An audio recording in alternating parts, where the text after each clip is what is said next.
Thanks for joining me again. I'll just get started. I got a little bit late here. It's 1:01. Try and start on time. Respect everybody's time. Welcome to Scaling Multifamily Brands Live. We're going to go ahead and get started right away. Today's topic is we're talking about how to educate the marketplace so multifamily investors call you or clients call you, depending on if you're property manager selling management company services or third-party manager, investor trying to raise capital, or you have an innovative technology or service. It's great when people call us, right? That would be amazing if clients showed up when we needed them. So before we dive into the topic, I want to welcome everybody here. I know we do this live on Thursdays, and it's exciting just to see some familiar faces. I see Caroline, or is it Carolyn or Caroline? I never know. We haven't met in person, but I do see you there. Christina, hello. How are you? Good to see you. And I see Tara there. And a lot of you don't have your cameras on. That's fine. This is also recorded on the podcast, so you can catch that on the replay or share it for those that maybe might miss the show. Today, you're going to know things. Again, like I said last week, you're going to know things that you don't know now about creating thought leadership and educating the marketplace so that you can drive your business forward financially, with trust, credibility, whatever that may be. And why would you want to know how to do that, right? Number one, a lot of people are going about thought leadership, sharing content, in many ways, and people are getting results with it, and some are not. And so what I want you to understand first is your competition is what we're going to learn today may not know what we're talking about here, right? And so these are the things that you need in place so then you can raise capital faster, get more clients, grow your company, all of that stuff. So that's my promise today, that you're going to have this competitive advantage where others may be doing it an old way or a way that's not getting the outcomes that you can expect. But today you're going to have a couple of nuggets that should give you some things that you can do right after this meeting. Now that you're all here, I'd love for you to, if you're not already, to subscribe to the Multifamily Scaling Multifamily Brands podcast. We're doing this for free, so if you find this is valuable, I'd love for you to show us some love by sharing it with someone, post it on LinkedIn, have some fun with it. Just make sure you tag us, me or the brand, so that we can follow your success. Also, I do want to make a note, because this was really awesome. Made my day last week, and I'm going to read this.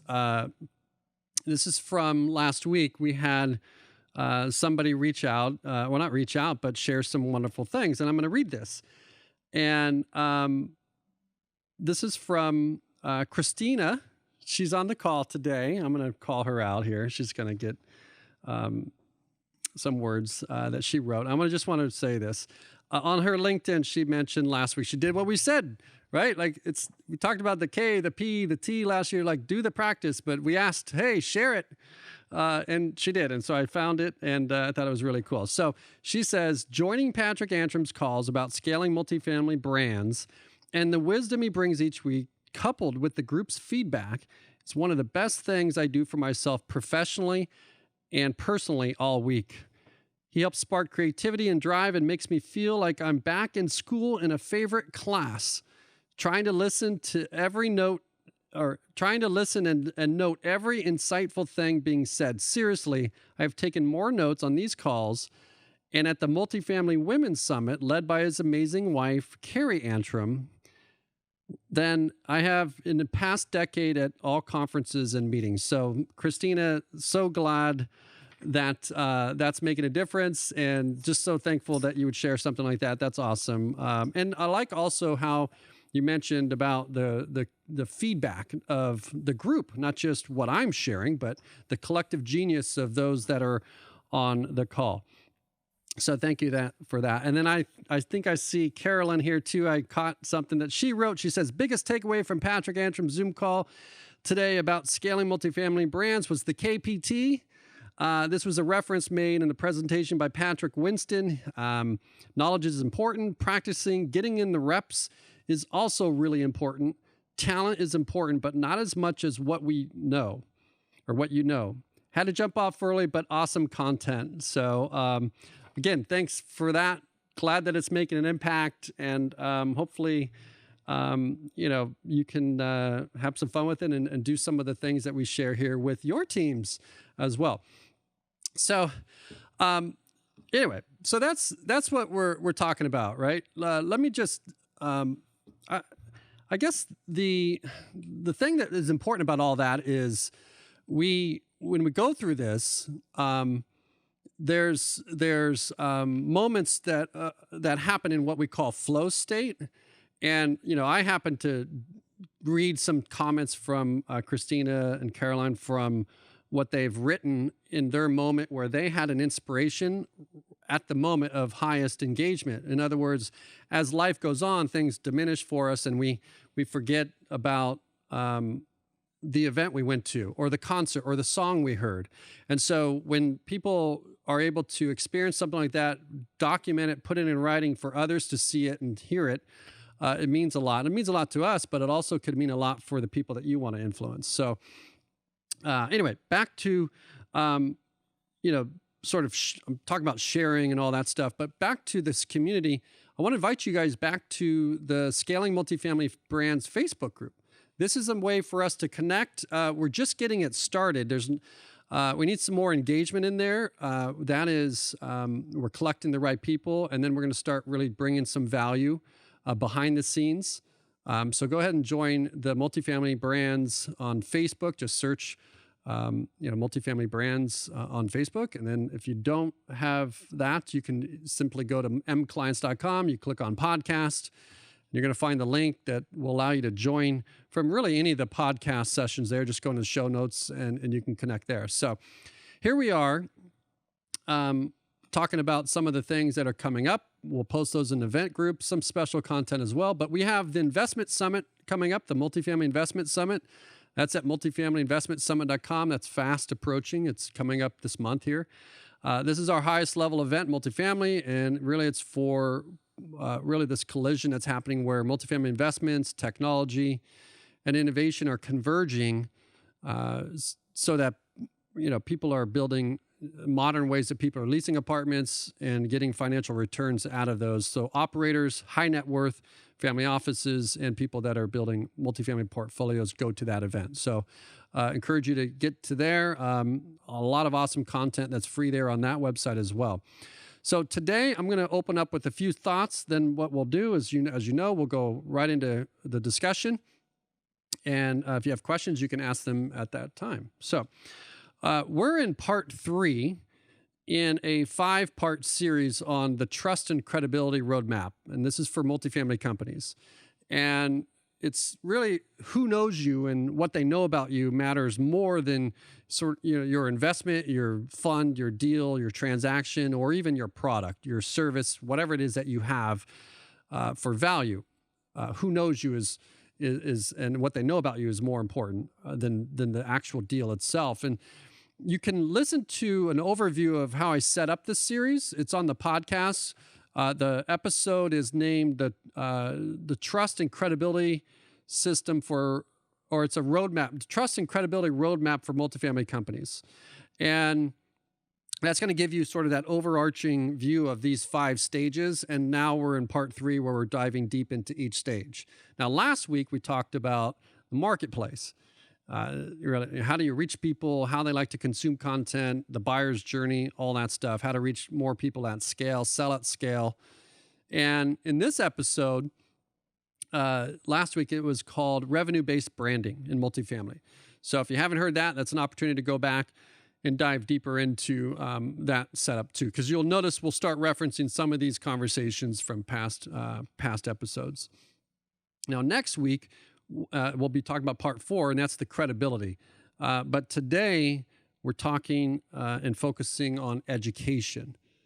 And many of you're educating yourself right now. But when we talk about education, it's from preschool to elementary school, middle school, high school, college, graduate degrees, all that stuff.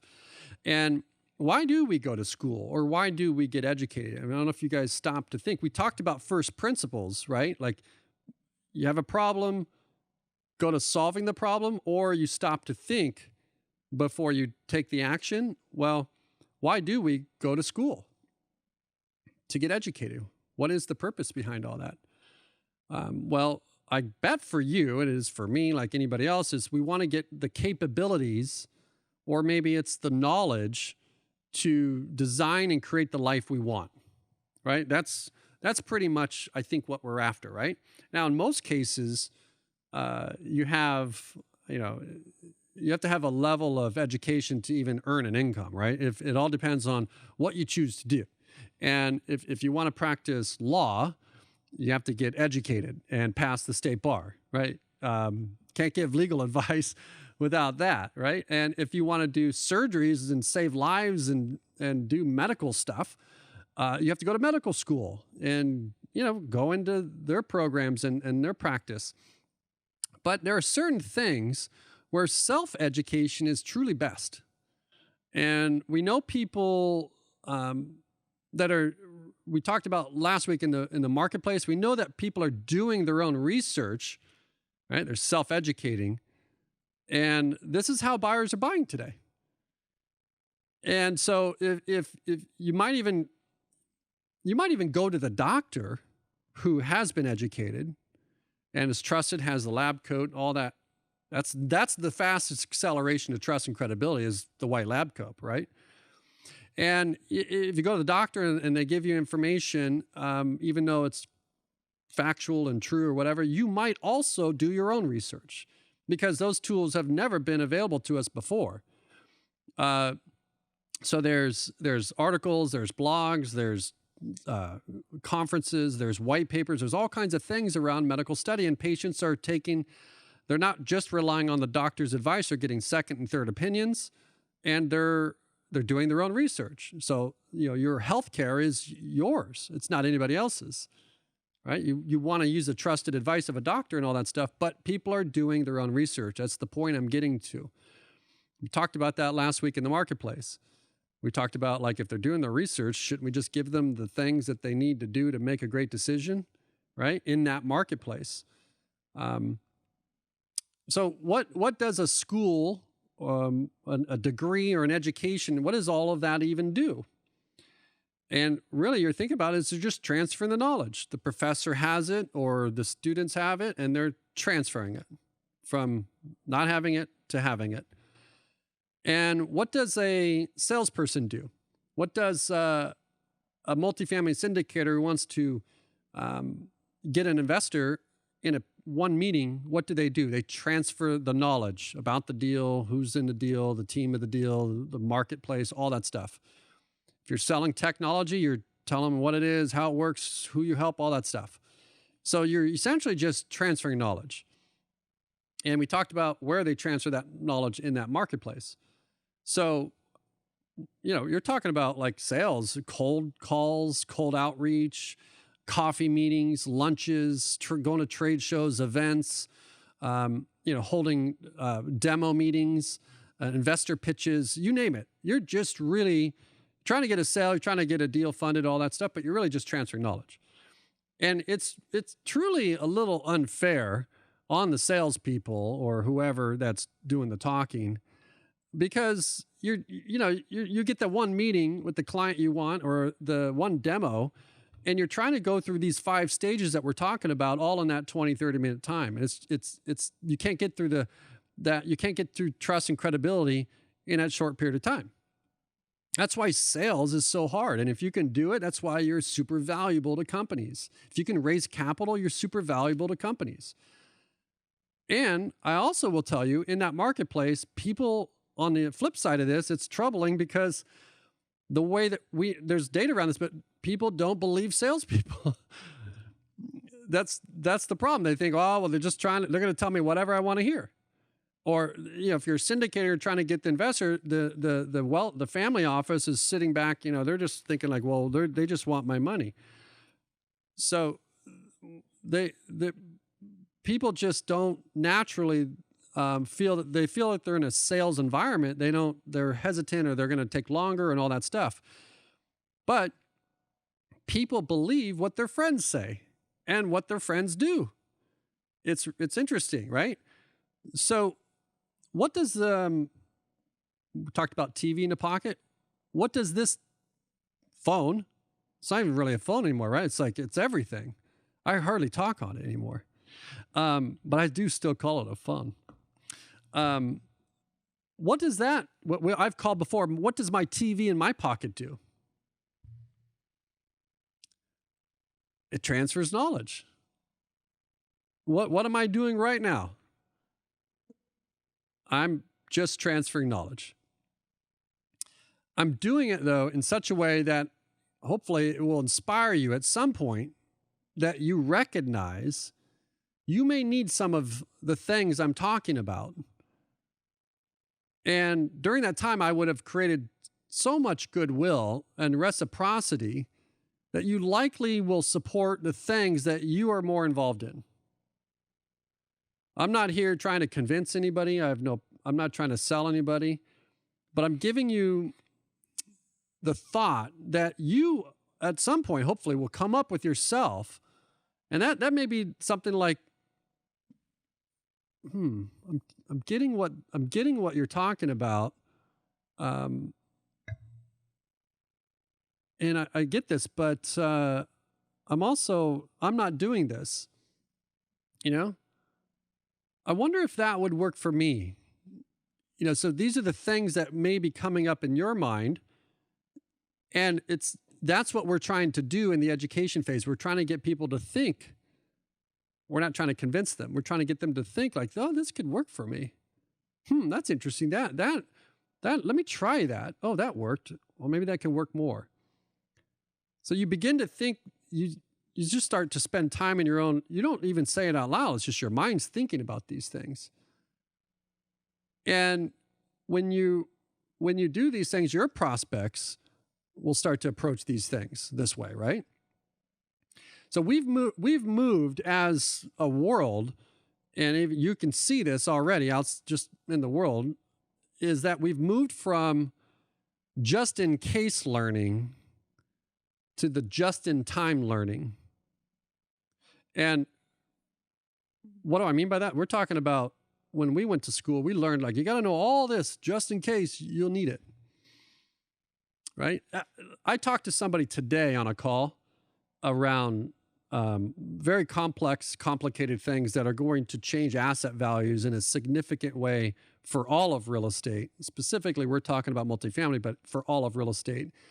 And it has to do with compliance instead of really just doing the right thing. It's like literally there's things coming down to us that are going to shift the same way the fair housing compliance shifted a lot of the ways that we operate. And it was fascinating to me because we shifted from other conversations. We ended up into tokenization and all these modern blockchain technologies and things like that. And as I was talking about these things, I was thinking there's nobody that went to school and that was in their curriculum to learn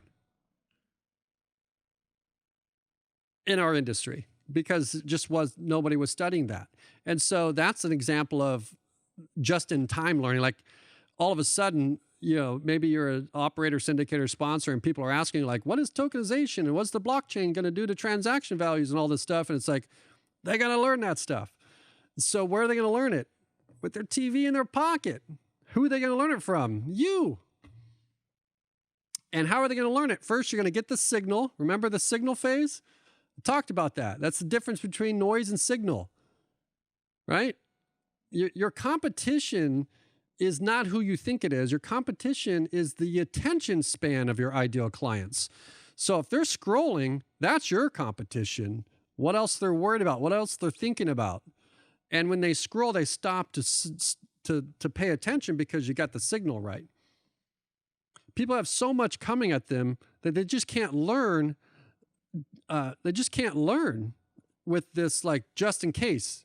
You can't even predict the future of the car you're driving right now. The steering wheel is going away. So how do you even think about how to teach everything for the next 30 years? So just-in-time learning, that's where things are going. It's not what you need to know, right? It's what you need to know right now. The world that we're living in, right? You have a TV, radio. I have an assistant in here, schedules meetings right in our pocket.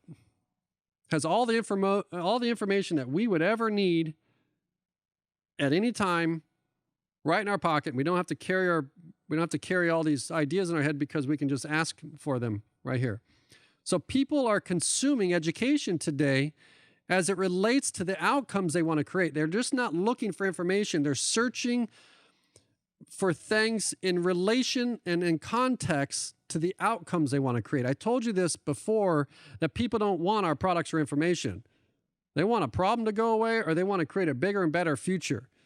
So to the extent we understand the signal and we know how to get into the marketplace, and we know what our ideal clients care about, want to do, and want to do for their clients, then we create the content that they care about. They will pay attention to them, right? I mean, I'm going to pick on our trade associations, and they're certifying people right now for jobs that won't even exist. They're still in that model of just-in-case learning. Now, I told you this before. Everything in the middle is going away. You're seeing this with college education, companies making public statements right now about that.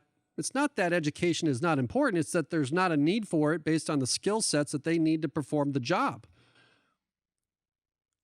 It's not preparing us with the skills that we need to do in this fast-paced, just technologically advanced world.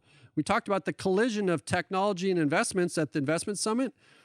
Nobody that's in underwriting deals have thought about these things because the world is changing faster than they can think about it. But if you're an investor and your job is to look forward, how do you look forward? You need to have knowledge. You need to put that knowledge into practice, right? And you need to be able to continue to learn from that. Education isn't going away, right? It's everything in the middle of you and the knowledge. It's that school, that trade association, whatever it may be that you think you need before you get to the knowledge. And I'm thinking in first principles here. So you're thinking about, even the trade associations or the institute. When those things were established, we didn't have the internet. You had to rely on these groups to train people, to get informed. And they would literally speak on your behalf. So I ask you, how's that working out for you? Is the brand of the landlord good right now? Is the reputation positive? Is there more regulation for rent restrictions, rent control? Are people approving your projects? Is your talent problem solved? We've given trade associations millions of dollars to handle these things, and they just can't keep up because there's a bias of self-interest. We talked about that with the automotive industry and how they did not prepare those automakers, all of them, for the future. But what I'm getting to is nothing should be between you and the education that you need. Just like in healthcare, nothing should be between you and the healthcare you need, right? Because you have control, or you can ask questions. You can do video conversations with doctors today that you could never do before. And so we have to take control of our own outcomes, including our business development. Nobody's coming to help you grow your business. It's not going to be that event you're planning around. It's not going to be that.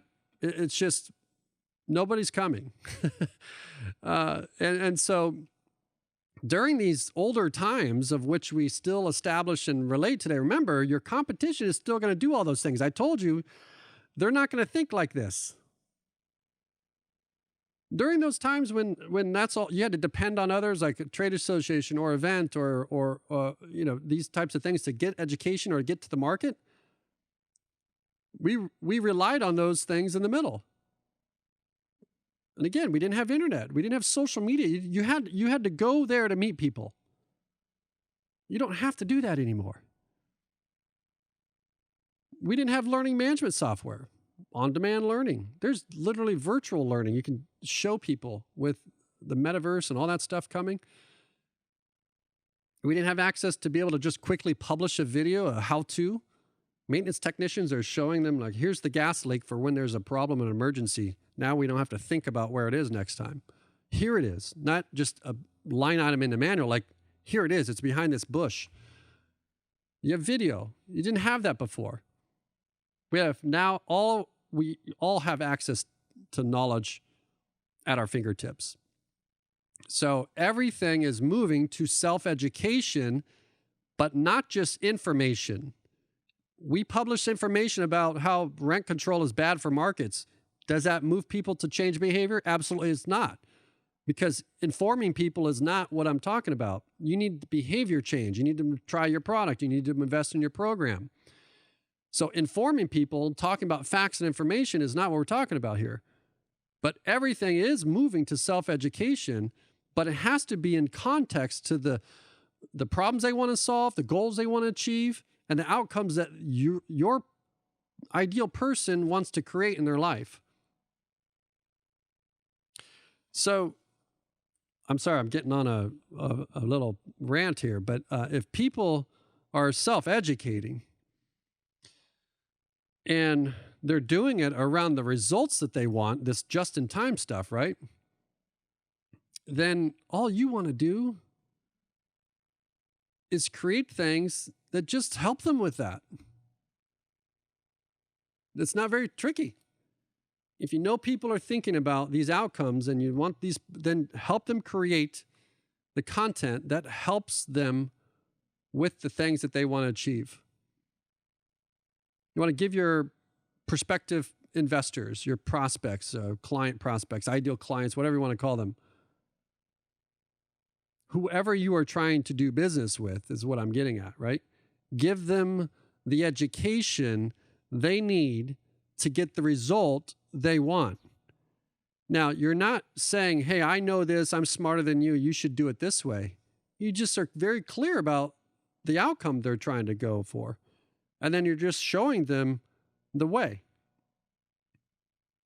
Yeah, it could be a tool like how to even evaluate smart home technology. Give them the questions they should ask. Give them the framework of the stack. What's the difference? Is give them a definition of terms, whatever it is, but just help them after they raise their hand, get educated to be useful. Help them formulate a decision. That's truly sells. I posted something on LinkedIn yesterday. Someone asked me a question. I'm like, you know what? That's the wrong question. Here's the real question. I'm just helping them. Like, hey, you're trying to buy from me. I'm going to help you. You asked that. I get why you asked that is because that's how it's always been. And that's how everyone else. And by the way, everyone asks that, but here's the real question you should be asking and why.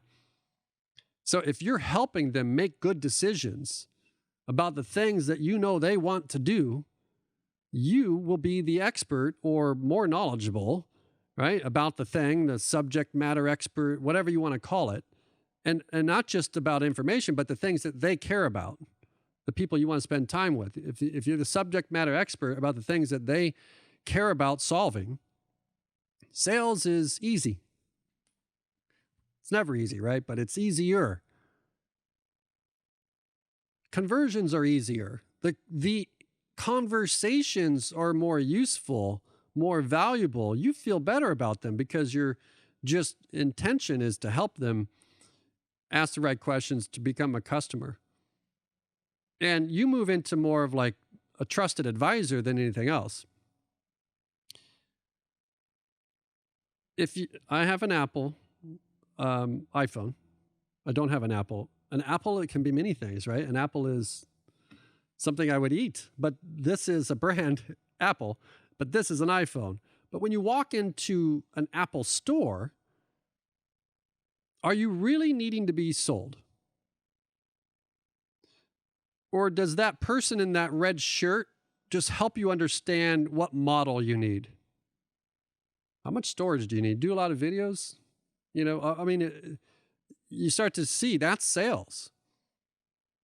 They have credibility and trust. The brand is there. Sales is easy, right?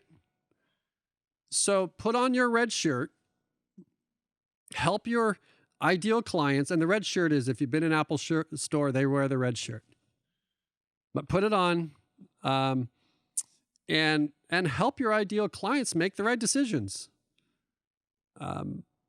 Maybe it's model numbers, maybe it is facts, maybe it's all the technical stuff. But if you come from that framework, it feels better and they feel better. You'll be trusted. You'll be more of a knowledgeable person around the subject matter. And likely, if they're spending time with you, they're going to support that. Now, I want to talk to you about the sort of transfer of knowledge that we talked about here. So how do you transfer that knowledge, right? Well, everyone wakes up, what we've said before, which is a current situation. Now, you might be selling products that people don't ever wake up thinking about because they don't even know that it's a possibility or it's even a problem. We sold a lot of units into research that not a single person woke up thinking, I need some research today. Yep, this is what I need. They had a talent problem, but nobody thought, I need research is going to fix that. Imagine that. So everyone wakes up and they have here's where we are today. And also most people wake up and they want to improve their lives in some way. They have some dream about a bigger and better future, or they just like to see something happen, more sales, more growth, be in a different market, whatever that is. And, if you looked at it like, I guess if you're looking at me, this would be your left and this would be your right. On this side over here, there's like the sad face. I know I want to have more customers. I want to have my deal funded, whatever it is. And here's the bigger and better future over here, which is like, hey, I probably should have drew. That would have been cool, huh? Put little happy faces on my, but the bigger and better future is where they want to go. More growth, more time back, whatever that is. Market leader.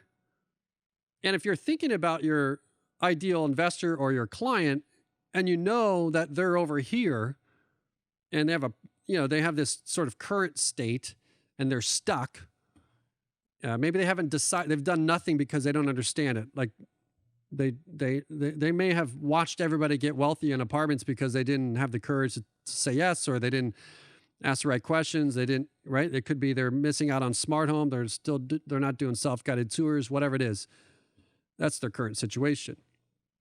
Maybe they just haven't decided. And it could be that they're missing out on actual real passive income. Life is passing them by. And they want to do things differently, but maybe they don't know how. They don't have that information, or they don't have the confidence. They need more facts. They need emotional connection, whatever that is. But what we want to do is we want to talk about the things right in between these two states. You could just pick three things, What would move them from where they are to where they want to go? And we create content and we transfer that knowledge to get them across to that other side. That's what we want to talk about. That's what you share. That's what you create. That's what you discuss. And for me, here's people that can't raise cap or struggling raising capital, finding investors, all that, or can't get meetings with multifamily executives, won't return phone calls, can't attend trade shows, people are zoomed out, all that stuff. But then over here, it's like, wow, people are using my product, people are getting results with it. The investors that signed up with me are now making multiple millions of dollars. Life is good. So we create the content to move them through that decision process. You can see me doing this. I see people talk about, again, how they struggle with capital. Maybe they're introduced. They don't know how to introduce the new software. They're trying to literally improve their clients' operations, but they're stuck in their current state and they struggle. They're just spending so much time chasing the bigger and better future without that result. But again, they're just, it goes back to that first principles. What do I do? Okay, hire a salesperson, get some leads, go chase those leads, get them on a call, push a demo, sell them on a demo, go to the event, go to a bigger event, get a bigger booth. Wait a minute, don't get a booth next to the competition. All this stuff is going on because they're just, here's a problem, act, problem, act, problem, act. But we never thought to think before we act, right? And that's what we're doing here today is we're just stopping to think like, wait, maybe there's a better way, more efficient way. And I'm actually giving you those pieces in between here's where you are, because I've been there and I'm here. And so what that means is, it doesn't mean because I've said something that it'll actually move somebody from a state to a state though, because I've informed people before, but they still don't do things, right? You got to influence actual behavior, not just letting them hear a message. Was it about communication? It's not what you say, but it's how people understand it. That's when you're communicating. So what we do is we talk about those sort of three things, right? In between those states and what they need to do to get there. And to give you an example, if it were like a real estate investment firm, maybe their current state, again, is to raise capital or they want to close out a fund. Maybe they can't find talent. I don't know. These are challenges that we are hearing about. We could be talking about other things. We could be talking about software. People think they don't have a budget for it. We don't have the right team for it. It won't integrate. We don't have time for it. Can't get people to call us back. Booking meetings, all that stuff. You know how it goes. You know the statements. And if we know that's their current state, and we know this because, number one, and hopefully you're asking, we do it when we do events, we ask them, what are the biggest challenges you have? What are the bigger and better things you want to create? But if that's their current state, then what we need to do is just create content that helps them sort of get the outcomes that they want, like investors calling them or clients asking for demos of their software, right? So that would be an example of like two different types of companies where we're focusing more on the outcome than the thing. We're focusing on like, listen, we want to help you get clients calling you so that you're not chasing clients and you can do more demos. And by the time you're on that demo, people know more about you. They've seen who you've helped. They know what it works, all that stuff. Would that be useful? Or if your credibility and trust in getting funded in investing, like they know like how you handle repositions, how you do due diligence, how you hire your team, how you manage, how you report, what investor relations looks like, what a full cycle investment looks like. So by the time you're in an investor meeting, that's totally different. So that's us educating people on the things that we do in our content to get them ready to do something different. So if people are educating, as I said, on their own in this just-in-time mindset, and you have content that educates them and helps them get the outcome that they want, there's your win. There's your victory. There's probably people right now that are not thinking about the product that you have, but something stimulates their thought, like a problem happens, a liability happens, an expense, they sign a check, they're in a higher emotional state. Then they're going to go look for the thing just in time, and they're going to discover you because you have a landing page that explains it. Maybe there's a video on it. Maybe you're talking about who you're helping. Maybe you're talking about how you helped them. And you make it very easy, frictionless for them to get in touch with you. And now you're in a different position. And when you win, when I say win, I'm talking about you're actually helping people before they become the client. You're actually demonstrating you can help them by actually helping them. So in this phase of sort of, transferring the knowledge, we're thinking about, that We're thinking about the things that they need. Your client, the people you want to sell to or spend time with or have invest with you, their outcome. It may be different than what you think it is. Remember, people don't want our products or information. They don't want that. They want what's possible. They want a problem to go away. They want to know that they can get their outcome through you or through your service or your product.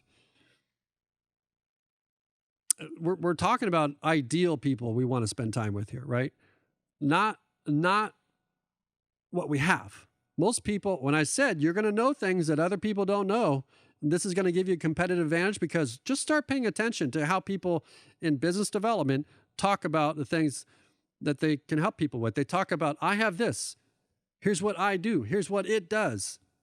Here's how much it costs. Here's why you should have. Like, there's no context to the problem the client wants. Nobody wants, self-guided tours. They want to be able to lease without depending on a human being. That's a very different scenario. How would you like to rent an apartment even if your staff quits 10 minutes before the tour? How would you like to be able to lease 24 hours a day instead of 8 hours a day? That's what they want. How would you like, and by the way, it's not about just technology killing jobs. It's about, hey, how would you like to be able to staff appropriately, but instead of requiring people to work 40 hours a week, give them the option to create and design an amazing life. So when they work, they're higher engaged. They love working there. They refer more people to work there. But with self-guided tours, you can now actually give them a Wednesday off to go see their children's choir class, performance. That's technology eating jobs. It doesn't have to eat jobs. It can create an amazing life for a leasing agent. It can create an amazing outcome for people, but you have to be able to talk about what they want, not what we have. How do we do that?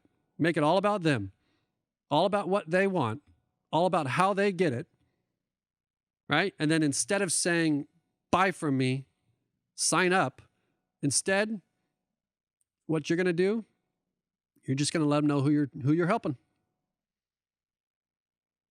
When you're talking with someone and they don't see the value, they don't see the price being worth it, whatever it may be. This could be in a sales demo, it could be an investor pitch, it could be on a call, doesn't matter. If they don't see the value, let them go. Don't chase, don't convince. It's just that we haven't done all these other things, and you're in that conversation, and probably your company's saying, you need to close better, or you need to do things better. But the reality is your company probably hasn't invested in all these other things that accelerate trust and credibility, giving you the support and resources so you can have a meaningful conversation.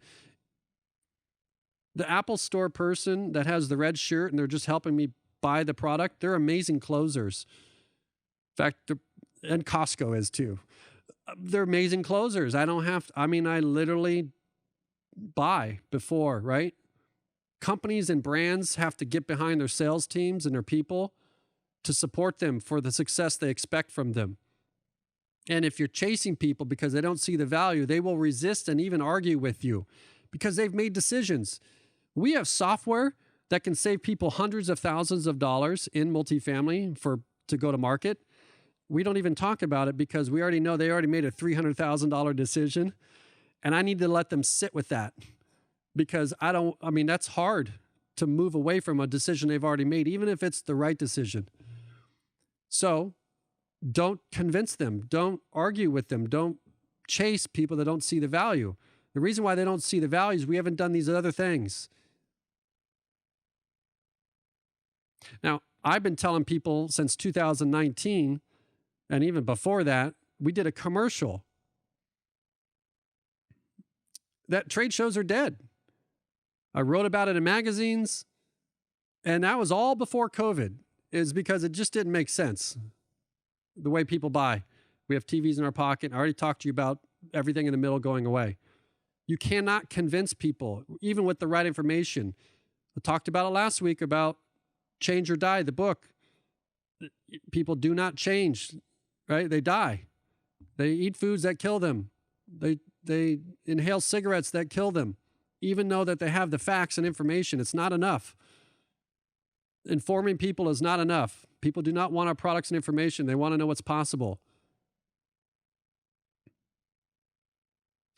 People have too much at stake sometimes. They defend their positions. Don't chase sales. Don't convince. And I may be giving unsolicited advice here, but this is just how I feel. This is my framework. This is what I believe. And I'll probably attract people that also believe in that. People have made certain decisions about moving other directions, and it makes them feel bad sometimes if they've got to make a new one. So convincing is hard.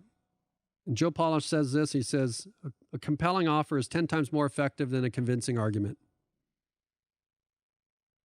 You can't convince in that 30-minute demo meeting, that sales pitch, but you can give them a compelling offer, how important your team is, how great they are, how you work with others, what is going to happen after the sale, what's going to be with support, what's going to happen with the investment after you close, all these things. Compelling.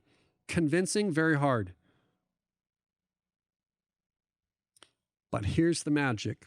When we let go, let them sit, let them consume, let them sit with their... That's why the doctor asks you, how often do you smoke? If you said yes, they don't just jump in and give you advice. Oh, you ought to not do that, and they show you a chart. They just go, let you pause for a little bit. How often do you work out? They're asking these questions like, man, all they're doing is they're taking your state and they're widening it. Like, man, here's what I want. I want to be healthy and strong. And they're just in that diagnosis. They're just asking you like, how often do you work out? Okay. What kind of foods are you eating? All right. Are you drinking alcohol? Do you smoke? What? And all of a sudden someone's like, man, I got a farther, and that's what sales really is like, showing them the pain is farther here. An ad sits in the middle of that. An ad will just agitate that state or this state. That's what an ad does, a good one at least.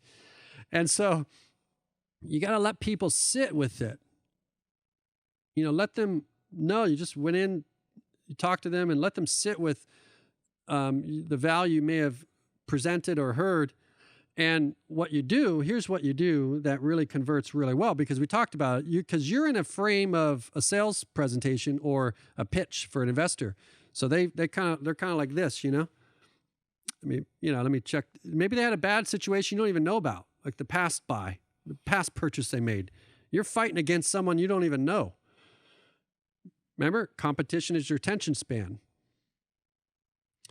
And so what do you do with that? Well, what you do is you just back off the sales process there and the convincing and trying to convert and to argue and to all that stuff. Is when they start seeing their friends talking about you or the thing that you're using or your product, that's when they see the value. Okay, now that's not for everybody, but there's enough studies and research around that. It's known that people value the opinions of their peers over salespeople. And that's why if I'm a real estate company, that's why when we work with strategic business growth clients in real estate and innovation technologies, that when they see them helping other clients, that gives other clients a credibility accelerator of like, okay, I respect that company. They do great due diligence. Great people work there. I feel like if they made that decision, it's probably more likely a positive one. This is why owned media doesn't work as well as the content that's on other sites. It's the setting. Remember when we talked about a warehouse? All the art in the world in one building is a warehouse. You take that art, pull it out of a building, put on a white wall, shine a light on it. It's worth $3-4 million, $60 million, whatever the number is. It's because of the packaging, the framing. Owned media we're talking about is, it's like your own. You start your own podcast, your own blogs, white papers, download reports. It's a demo meeting. It's packaged in the context of this is a company informing me. It's biased. If I write an article and place it on my website or on my personal blog or whatever that is, it's very different than if I publish it to Forbes. I wrote an article for Forbes and same article I've written for another brand And it's a very different feeling because the context of the positioning.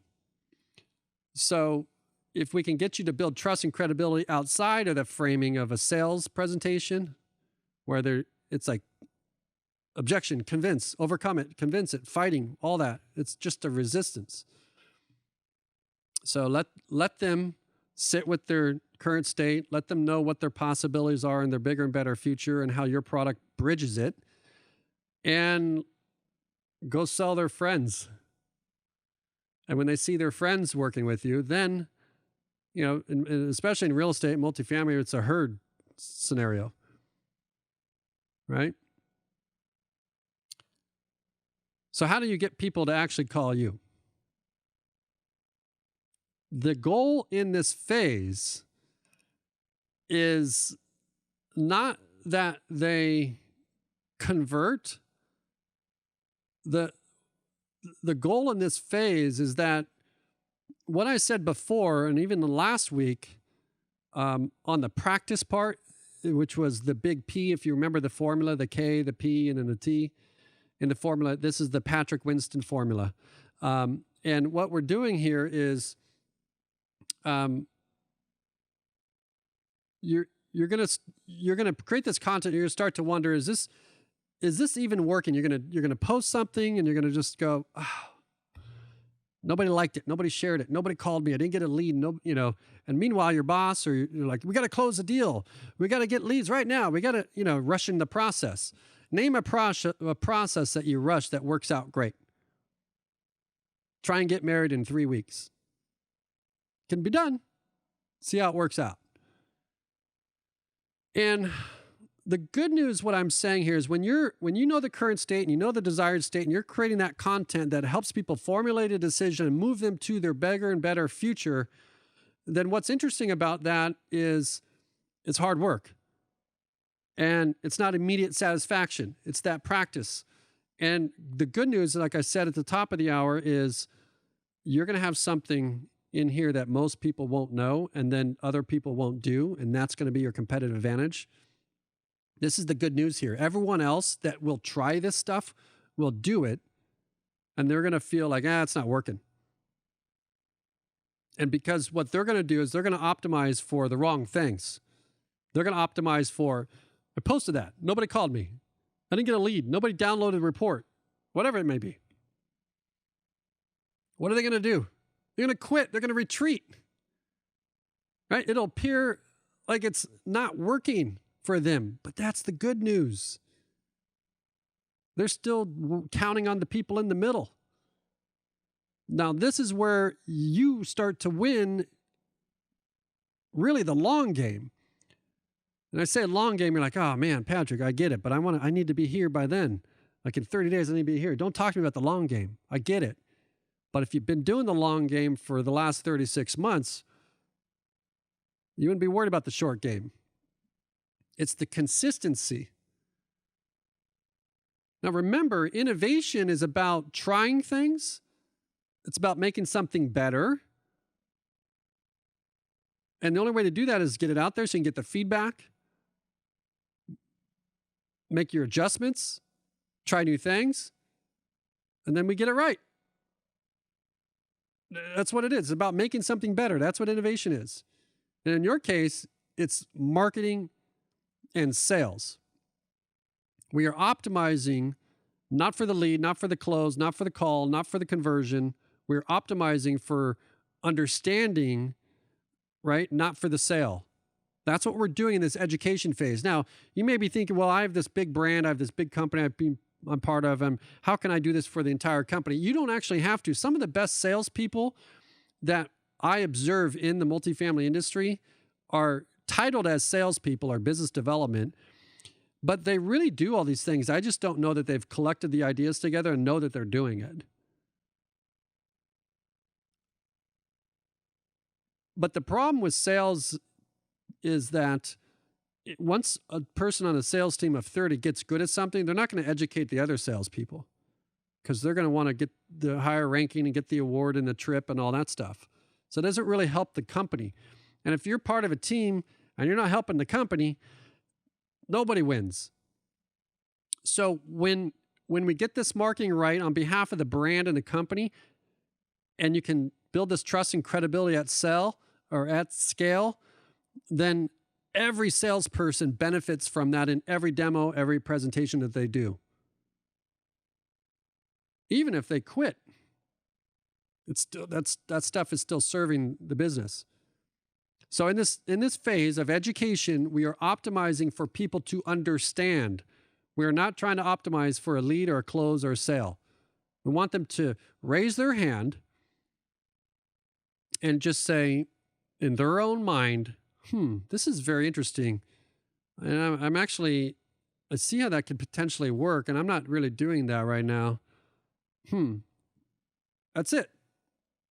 And then they just keep moving the sale forward instead of getting the sale done. So that's really the education phase. And we're only in part 3 of this 5-part series. And what we're talking about in all of this is really trust and credibility. It's that roadmap that we're talking about. Now, next week, we'll be talking about credibility piece. So far, we've talked about the signal. We've talked about the marketplace. And today was the education piece. I hope it was helpful. Next week, it'll be the credibility. And I'm just going to let you guys sit with that. I've given you a lot. What time is it? Oh, wow. I went way over my time. You guys have 2 minutes left for questions. We can go as long as you need, but I'll tell you, I'm going to an innovative lunch with sushi with a robot that's going to bring me the thing. If you email me, I'll send you the video. This is our second time there, but that's not happening right away. So in the meantime, I have some questions that have been submitted. If you guys want to just sit with this and let me know what your thoughts are, there doesn't have to be a question. It can just be a statement, an observation, something that sparked an interest. And we'll open up from there. I could use a drink of water. So I'm gonna go ahead and open up to Q&A if you guys want to talk.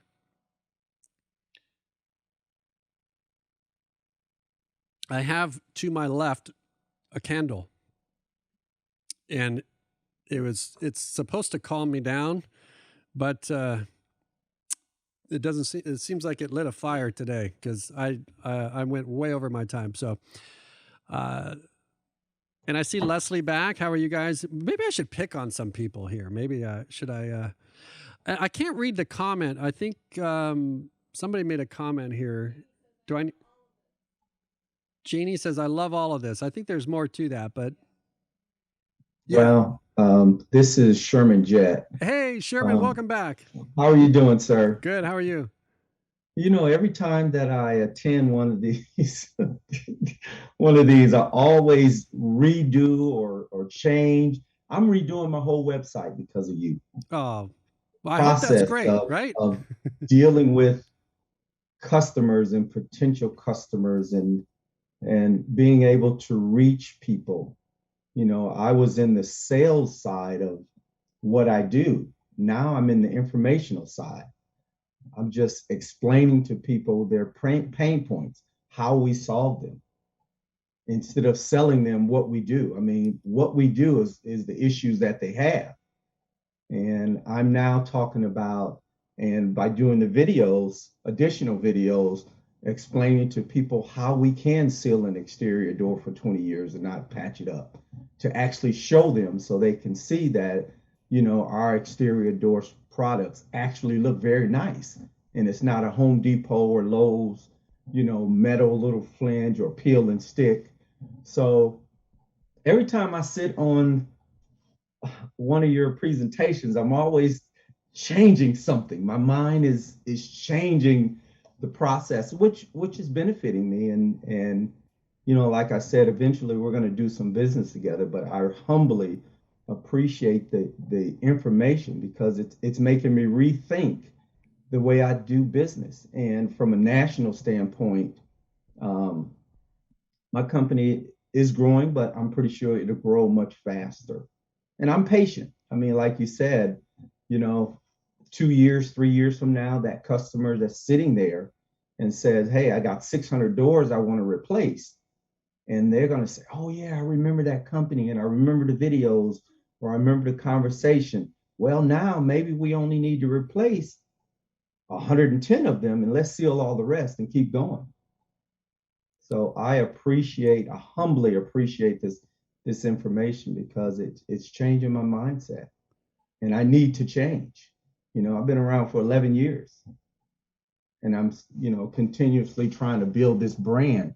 And you can't sit stagnant thinking, the way I've done it over the last 10 years is going to work a year from now or 3 years or 5 years from now. I got to get more innovative and, using social media and using your phone to actually reach people that you don't even know.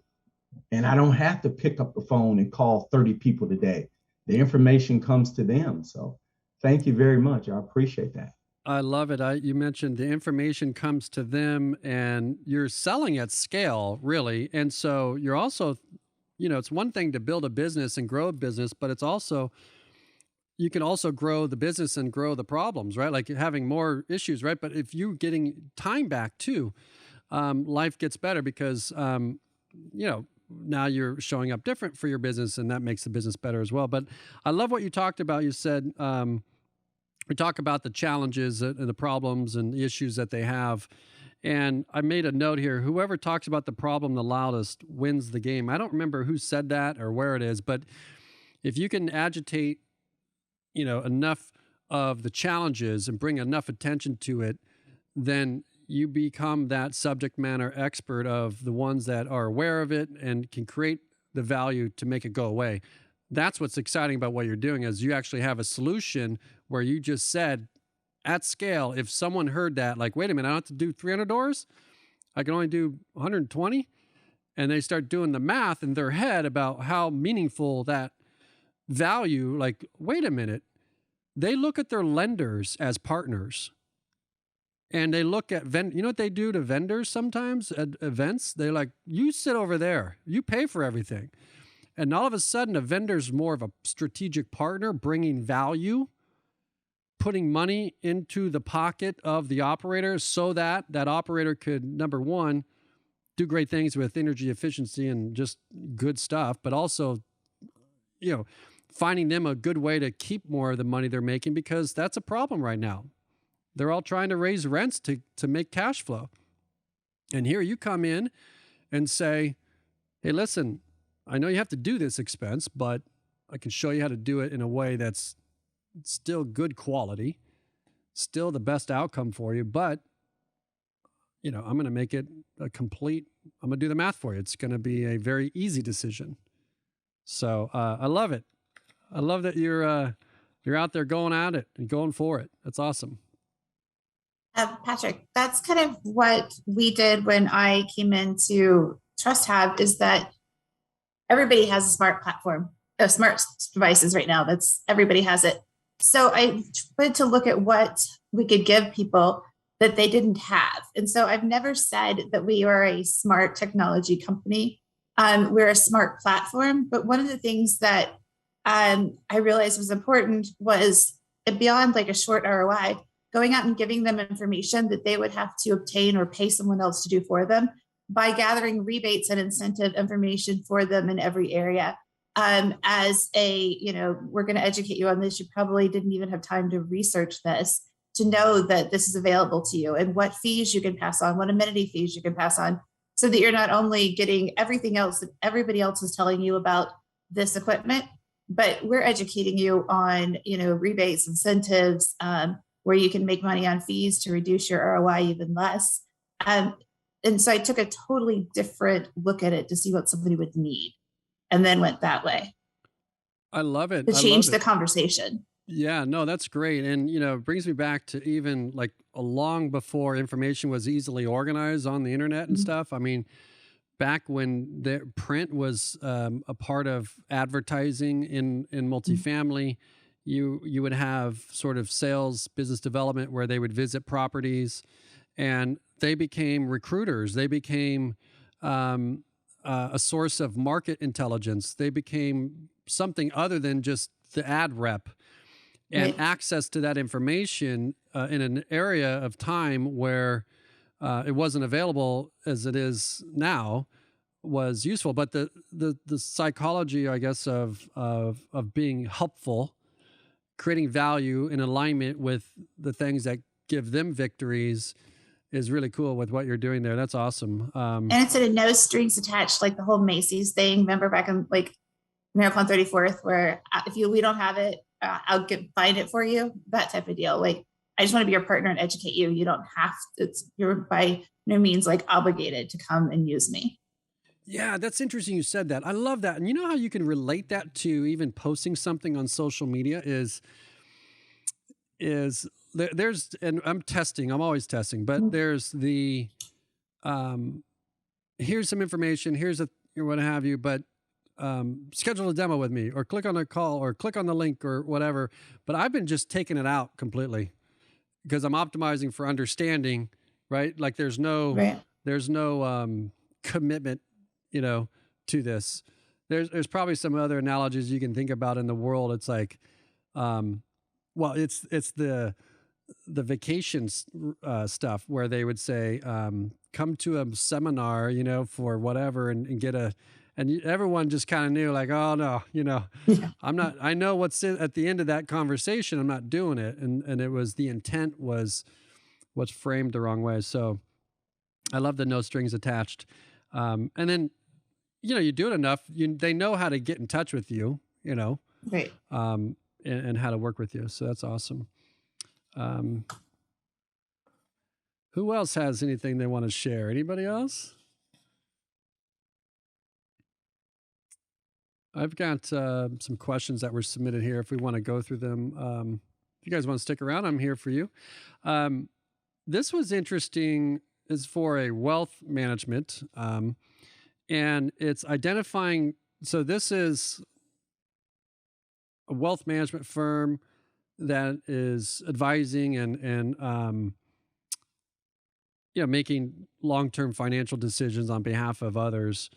And their question is identifying top management teams with differentiating strategies that will deliver outperformance returns. Now, outperformance returns, also known as alpha, basically better than others on the benchmark, right? So here's somebody with access to capital and wants to figure out who has the differentiating strategies where they would place the capital. So on the other side of that, think about like management companies or syndicators or deal sponsors that would love to receive capital from this firm, right?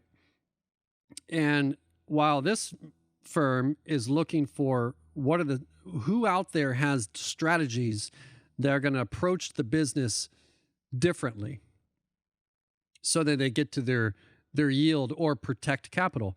So I wrote down a few notes to those that I think an investment firm could do. And what's fascinating about what Christina said is if you know the people you want to sell to are thinking about delivering for this customer and these are their challenges in that, you may be able to find ways to help them help their investors. I put down like the ESG strategy, lease up development, repositions, rehab, sort of the heavy lifting construction or the rehab construction, all these things. So if there are pricing strategies, those types of things. But basically, if a management company or a syndicator or somebody that wanted to raise capital would put out content that said, here's how we look at these things, then this wealth management firm would now have, remember, just in time education, would now have information about a specific discipline, an approach, a thinking process. You could marry in Sherman's thing around like, oh, well, not everything is a brand new development, but on a redevelopment, here's who we're working with to save us X amount of dollars on just a simple door, right? This is how we find money. And here's how. And how we do that is because we work with the best, that type of thing, right? And so now this wealth management firm has an inside look at this organization and how they create value and how they think about creating value. And that would be a useful way to create education that is leads people to the outcomes they want to create. So in this case, this wealth management firm wants differentiating strategies. So they get pitched all the time, right? Like, here's our IRR, here's our deal, here's our lending, here's our structure, here's our team. All about us. Nothing about the outcomes this wealth management firm wants to create, which is differentiating strategies, right? So that would be a great way to do that. Let's see. How do I find more properties for my investors? That's I know we've answered that one before. That goes back into, relationships with brokers. What Christina was talking about, helping a client. I mean, you could also help brokers make introductions, those types of things. Be the trusted advisor. That it goes back into what we talked about today. And be that on frequency. Remember, most people are going to retreat. And there are some people just in single family that just bus stops and branding. I mean, just like they're like, I'll just pay a lot of money because I don't want to do the other work. So there's an accelerated way, if you just have the cash flow, to just get out in front of people, letting them know who you help, how you help, all that stuff. But I think it's getting a track record in place, and not just having the track record, but making the track record known and tying it to the type of seller that would be interested in working with an investor like that. So let's see. Then let's see. Yeah, just back to getting known and doing the other things. If you guys have a question, step in. I'm just going to go to one last one here, unless you have one. How do I convert? And I can't remember. Did we ask this one before? Antiquated mindsets. Maybe it's a recurring one. I don't know. But antiquated mindsets. I'm going to assume that means sort of the old ways of doing things. I would just say you don't. We talked about that today. You don't convince them of that. You don't convert them of anything. You go back into the showing them the results that others are getting through the efforts that you want to move them to. So I put pass on people that don't get your vision. Then when they see their friends working with them, they will come along. You're seeing that already with us and even the trade show stuff. I mean, at some point, people are like, wait a minute, why do I have to go to their audience? Wait a minute, I wrote them a $75,000 check to rent 10 feet by 10 feet or 20 feet by 20 feet. What can I do with that $75,000? Well, I can probably reach about 8 million people on Facebook, on YouTube, on LinkedIn, all those things. That's what you can do.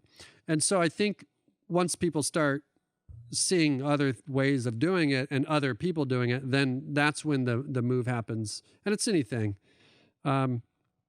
It's even in electric vehicles. It's in all the other things that come true. It was how I always talk about iPhone and Apple and all that stuff. It is how I behave too. I mean, I was an Android user for I don't know how many years because I liked keyboards back when that's what I had. And in fact, there's a Facebook post that comes up in my memories where I say, I threw the iPhone out the window. I don't know. That was what my statement for that time period was. And so that means like sometimes your product, your service may not be where it needs to be or where it's designed to be. And you just got to keep sticking with it, keep educating, because ultimately customers will come around if they see enough friends sending blue text messages to them. That's an iPhone thing. So anyway, that's all I have today. If you guys want to say anything else, I'm here for you. I see Leslie there. Leslie, good to see you again. So I think you've been on almost every show. I've tried. I missed last week and I was really bummed about it. But one of the things that you were talking about, like they want to stick to their old ways and they don't want to do anything. Yes. Getting them to realize to update items in their facility, like certain things that'll draw people in that they don't even realize it, like parking lot lighting, better like parking drives and things like that. It's like, yeah, you won't see your money come back for asphalt, but you know what? It will when you get more tenants inside your, lobby or inside your leasing office. And they're like, hey, I can drive in here and there's not a billion potholes like there was at that place down the road. So it's like getting people to get in that mindset of saying, we need to give us a facelift, do that kind of thing. So I don't know. So tell others that haven't met you on the call, what do you do? What are you working on? I do LED lighting. Okay. So upgrade facilities from, their current lights to nice, bright, beautiful new ones. Yeah. I love it. And I've done over, I think it's like 110 apartment complexes in my 8 years. And I just love it. I mean, I absolutely love helping apartment complex people because they tell me like, it just brought in this much, or we were able to stop a burglary because I could see the person's face finally, with these new lights on the security cameras, so there's a lot of things. And it's just getting people in that mindset to say, hey, it is important to update these lights. You might not see the leasing document very well, from your desk. So yeah. Let me just make a comment there, because I think what you did there was really fabulous. I'll tie it back to what Christina said, because she's doing things, creating value in other ways without strings attached. But ultimately, if our industry doesn't succeed, nobody succeeds, right? And if the companies you serve don't succeed, that's not good. If you perform services, they don't have the cash flow to cut a check, that's not good either, right? So we want to have this intention, like everything we're doing is there to help, and it's a team, right? And so when you're talking about the asphalt, because I've developed for people that look at sales and people that look at, gutters and stuff like that, like everybody has a different eye for detail. If you ask somebody what does clean mean, you're going to get all kinds of different, answers.